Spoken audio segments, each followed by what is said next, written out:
Welcome to 108 news Telugu బులెటిన్ల ముందుగా headlines.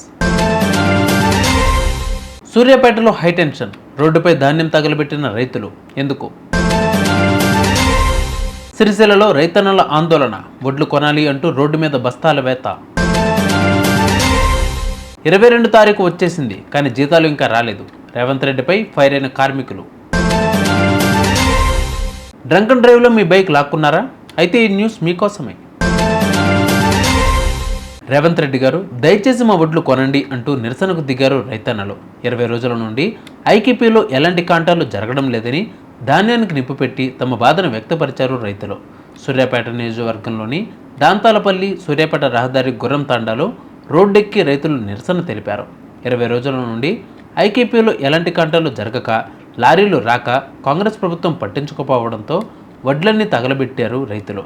వారు మాట్లాడుతూ, ఈ కాంగ్రెస్ ప్రభుత్వం వచ్చినప్పటి నుండి రైతుల బతుకులు ఆగమైపోతున్నాయని రోడ్లపై బైఠాయించి నిరసన తెలుపుతున్నారు సూర్యాపేట రైతన్నలు.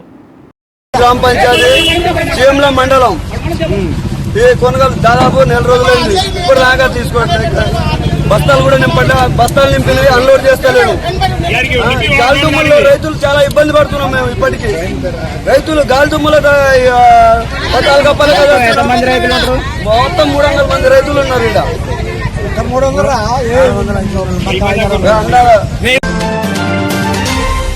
సిరిసిల్లలో రైతులు మరొకసారి ఆందోళన బాటపట్టారు.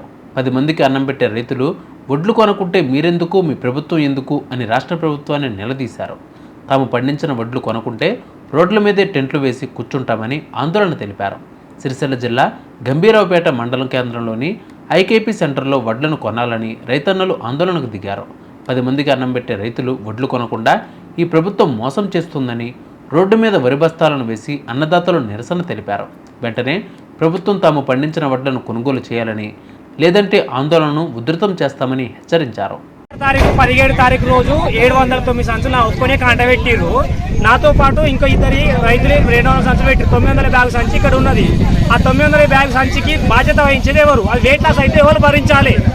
నా ఒక్కరికి కడుపు నొప్పికి ఇంతగానం ఉంటే మిగతా రైతులు ఎట్లా? చెదలు పడుతున్నాయి సంచులు. వర్షం పడితే దాన్ని తడిచాక ధాన్యాన్ని ఎవరు కొంటారు, ఎవరు తీసుకుపోతారు? మాకు సంబంధం లేదంటే లాస్ట్కి నా పేరు మీద 10 సంచులు కడిగేస్తా అంటే ఎవరు భరించాలి? 10 సంచులు అంటే 5 క్వింటాల రూపాయలు, 5 క్వింటాలు అంటే 20,000 రూపాయలు అయితే మాకు ఆ రోడ్డు వాటి భరించాలి.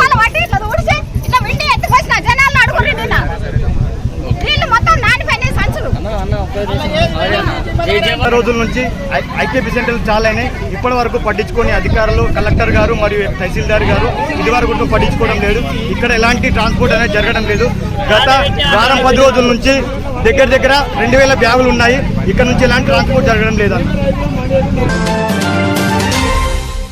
రాష్ట్రంలో 22వ తేదీ వచ్చినా నేటికి ప్రభుత్వం నుంచి తమకు వేతనాలు రాలేదని కార్మికులు ఆవేదన వ్యక్తం చేస్తున్నారు.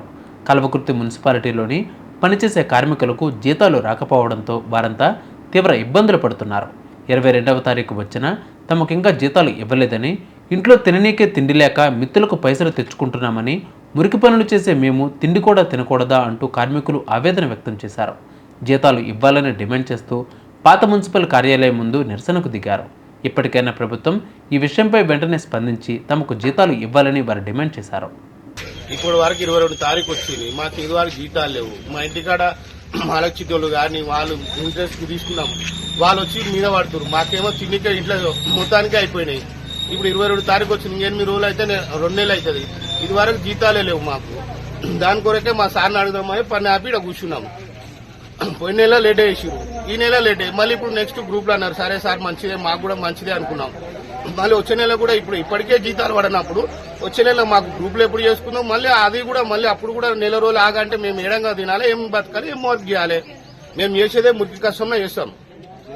కాలువల వాసనకు దానికి అన్ని తట్టుకొని చేస్తాం. మాకు ఇంట్లో ఫుడ్ కూడా లేకపోతే ఇంకేం వర్క్ చేయగలుగుతాం? మేము బయట ఎండనము ఏమన్నా వాసననం ఏమన్నా అయినా మేము వర్క్ చేస్తున్నాం. మా పూటనే ఇట్లా కొడితే మరి మేము ఎట్లా చేయాలి? వర్క్ ఏం చేయాలి? అందుకే మాకు ఇబ్బంది అయ్యే ఇంట్లో ఏం లేకనే ఆఫీస్ కాడ వచ్చి ఆగినాం. ఆగి మా సార్ వచ్చి ఏం సమాధానం చెప్తాడని ఆగి. విశాఖ పోలీస్ కమిషనరేట్ పరిధిలో చోరీకి గురైన మరియు డ్రంక్ అండ్ డ్రైవ్లో పట్టుబడిన వాహనాలను తిరిగి వాహనదారులకు అప్పగించారు పోలీసులు. విశాఖలో రోడ్డు ప్రమాదాలను నియంత్రించేందుకు పోలీసులు డ్రంక్ అండ్ డ్రైవ్ తనిఖీలను నిర్వహిస్తూ ఉంటారు. అందులో భాగంగా డ్రంక్ అండ్ డ్రైవ్లో పట్టుబడిన వాహనాలు మరియు చోరీకి గురైన వాహనాలు కూడా ఉన్నాయి. పోలీసులు ఈ వాహనాలను వారి యజమానులకు తిరిగి అందించారు. చూసారుగా బిబ్బాల్ టు బులెటిన్ అప్డేట్స్. మరిన్ని అప్డేట్స్ కోసం మా ఛానల్ 1 TV 24/7 ఫాలో అవ్వండి. నమస్తే.